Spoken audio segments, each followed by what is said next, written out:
Hindupuram parliament నియోజకవర్గ స్వతంత్ర అభ్యర్థిగా పరిపూర్ణానంద స్వామి నామినేషన్ దాఖలు చేశారు. సూగూర్ ఆంజనేయ స్వామి దేవాలయంలో ప్రత్యేక పూజలు నిర్వహించిన అనంతరం తహసీల్దార్ ఆఫీసులో ఆయన నామినేషన్ దాఖలు చేశారు.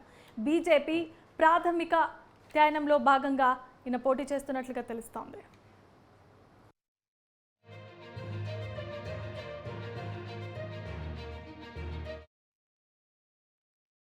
కళాశాలల యొక్క అభివృద్ధి అని చెప్పి, విద్యాలయాల యొక్క అభివృద్ధిని, అలాగనే హాస్పిటల్ తాలూకా పునరుద్ధరణ అని చెప్పాను.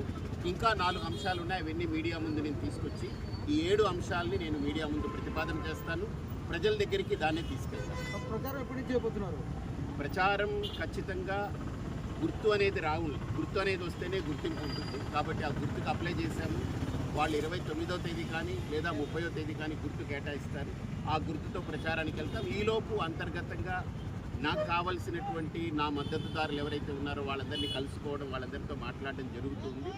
అందుకే భారతీయ జనతా పార్టీకి ఖచ్చితంగా నా వల్ల ఎటువంటి ఇబ్బంది కలగకూడదని నేను స్వచ్ఛందంగా రాజీనామా పత్రాన్ని కూడా నేను అందజేస్తున్నాను. కాబట్టి ఇది నేను అందజేయబోయేటువంటి రాజీనామా. బీజేపీలో ఏమైనా క్యాడర్ ఉందా స్వామి? బీజేపీలో పోస్ట్ కానీ లేదంటే క్రియాశీలకంగా ఉంటారా? బీజేపీ అనేటువంటిది నా పాత్ర. నేను జస్ట్ ఒక కార్యకర్తగా, జస్ట్ ఒక సామాన్య. అందుకే నేను చెప్పాను, అందులో బాధ్యత ఉంటే నేను వాళ్ళని కన్సిడర్ చేయాలి, వాళ్ళు నాతో మాట్లాడతారు. నేను ఒక సామాన్య కార్యకర్తగానే పనిచేస్తూ వచ్చాను. నేను ఎక్కడ ఒక బాధ్యత చూపించినటువంటి స్థానంలో లేను. కాబట్టి నేను ఒక కార్యకర్తగా ఉన్నాను. కాబట్టి దానికి నేను రాజీనామా చేసి స్వచ్ఛందంగా స్వతంత్ర అభ్యర్థి